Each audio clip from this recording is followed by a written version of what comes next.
สวยงามเมื่อยามมองฟ้าดูกว้างใหญ่เหมือนเก่าเมื่อยังเล็กแงนดูมือไขว่คว้าเอาสูงจังอยากตัวโตสูง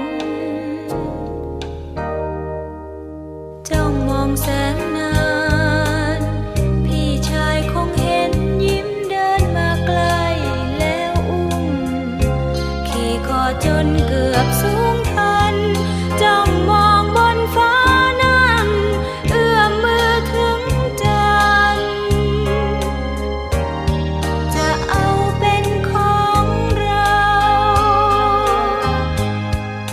ครั้งโดนเขารังแกร้องงอแงร้องไห้พี่คนนี้ยังคอยคุ้มครองคุ้มภัยน้องเอ๋ยอย่ากลัวใครเขาสองพี่น้องเดินไปน้องตามพี่ชายจับมือจูงน้องไปมองฟ้ากว้างใหญ่ฟ้าคงไกลไปขี่คอพี่สูงเองครั้งโด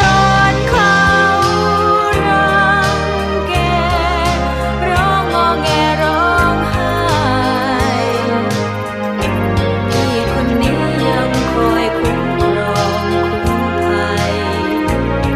น้องเอ๋ยอย่ากลัวใครเขาสองพี่น้องเดิ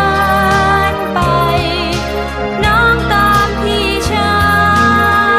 ยจับมือจูงน้องไปมองฟ้ากว้างใหญ่ฟ้าคงไกลไปขี่คอพี่สูงเอง